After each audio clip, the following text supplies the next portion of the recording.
In our second example, we're going to cover something that's a bit general, excuse me, but I'm going to try to break it down for you in very, very specific ways. So every specific move, I'm going to kind of give you that concept behind it. It's a very fascinating example. We're looking at it from Black's perspective, and for the, I don't know, fifth or sixth time already in this course, I think there's about 10 of these examples. We are actually looking at it from the perspective of one of my opponents. I was playing white in this game. I believe my opponent was a Ukrainian international master. We were playing on chess.com. And if you notice, the first thing that you should notice in this position, the first thing I do in any chess position, is I count who's better, and I count the pawns. And Black is up a pawn. This game did not go very well for me from the opening. Now, I also, with the white pieces, lack any of the necessary resources to create any meaningful counterplay. Not to mention the fact that Black is currently threatening rook to h1, which would be very, very close to just devastating my position. So Black is a great position here. And in this game, White just played knight to g3, preventing the move rook to h1. So if we're looking at this from Black's perspective, right, there's a couple of ways to convert a better position. How can you consistently make moves which are good, which build upon your advantage, and punish your opponent's inaccuracies while taking almost no risk? Does that make sense? Like, how do you just basically steamroll somebody from start to finish? So you should try to avoid one-move threats that can be easily stopped. You should try to avoid making moves that create massive weaknesses. And you should be wary of your opponent's ways of attacking you and always monitor their forcing moves. So for example, in this position, as Black, you should be aware of this and this, because they both attack things. There's not much else. And so with Black, you kind of don't want to play a move like this. You don't want to go, oh, I'm going to sneak in over there. Not that the move queen b6 is bad, but building this habit is something you really don't want to do. You want to try to improve your position. So for example, a move like knight c6 to try to play knight e5 is not that bad. You just need to have an escape plan, right? Like, you just need to make sure you can escape. If you want to keep that square open for now, which is what my opponent did, my opponent just played d5. What does that do? Takes space in the center, opens up the queen over here. Relatively simple. If takes, takes, right? So with White, I kicked out his knight, then I retreated, and then I played queen to d2. Now, you have to be able to spot this. You have to understand that the queen might trade, or the queen might infiltrate. So what did my opponent do? Very simple. Retreated the rook. Like, sometimes the best move is just the best move.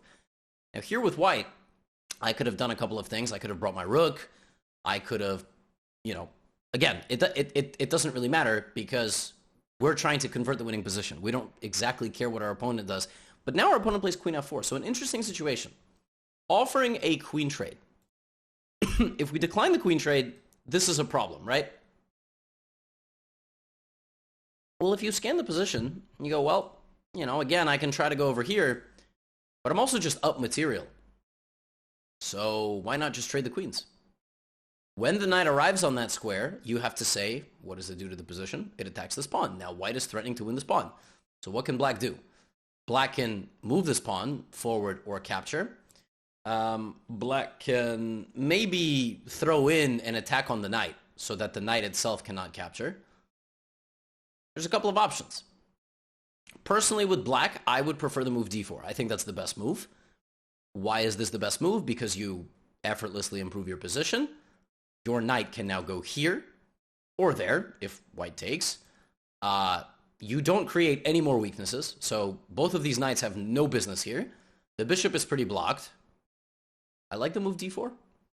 My opponent took my pawn, though. So I actually don't necessarily like my opponent's move, but it doesn't do enough to weaken the position. Now, there is a move here with White that White would love to play, which is the move knight to e4, which threatens this, and this, and this, right? Knight e4 is a horrible move. Now, you might panic here and go, oh no, my pawn, I have to defend it. But you're not converting a winning position. Checks, captures, attacks. Rook to h1 is now suddenly possible. That knight used to cover that. Be honest with yourself. You might have forgotten about that. because you're only looking at all this. You have to constantly be understanding what are the dynamics between the pieces. Converting a winning position successfully means punishing your opponent's mistakes and having that checklist running in the back of your head at all times. Checks, captures, attacks. So white has to go here, which is what I did. And now again, we've been talking about this. What does black do now? Does black improve their position? Does black play a move like e5?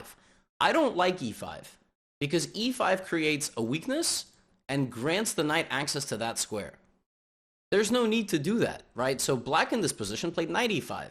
Seizing control, trying to go here, bishop is coming out to attack my king. I played rook to d1. Is there any threat behind that move? Not really. So this is a possibility. That's not the worst move in the world, but we only want to play one move threats if we're guaranteed something nice. This can happen. Rook here can happen with some pressure. So black played g5. Another good move, right? So now black is trying to push the knight out of the position.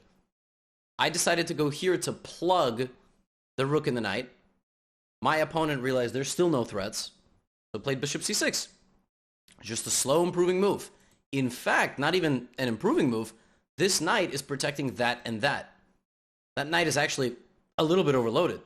Now, remember simplification from the last part? So there is a way here that black can now simplify. Black here can play king to c7 and trade the rooks. That is a 100% legitimate option, to trade the rooks and try to win the endgame. You just need to evaluate if simplifying the position is too fast. Because sometimes you can oversimplify. Like, if this knight is going to be really good for hunting pawns, don't trade it for a knight just because Levy said in some video you have to simplify. Simplification is a delicate thing. You have to understand that if you do the math all the way down and you have a knight and they have a pawn, you're not winning. Because a knight cannot checkmate a king. You need some other pieces. So king c7 is a reasonable move. My opponent did this with the intention of playing knight to f4. Also very good. White played knight f6. My opponent took a look around, just improved their position. Right? Every piece has been put in the maximum value. The rook can come here. It doesn't do anything. None of the pieces can do a whole lot. I played f3, trying to set some sort of trap, but that's just a free pawn. Then I played king f2, and my opponent just went back. He just took my pawn and left. And now the king is wide open. So rook h1, trying to prevent the rook from getting in. But we know, I mean, you're up 2 pawns. What should you do? Just take. King d8 to bring the king a little bit closer and kick the knight out. Never too late. By the way, not even the best move. The best move here for black is to play knight to d3 check, of course. It's a check. You can simplify. You can win another pawn. But my opponent played this. And then g4. Kicked out my king. And brought his own, simplified. And then it was kind of smooth sailing. Just went after my pawns. In a slightly delayed fashion. But in a fashion all the same. And the game went on for a little bit longer. My opponent played a nice pawn break. And just pushed the outside pass pawn. Exact same thing that we just saw in the simplification study. Created an outside pass pawn. Started pushing it.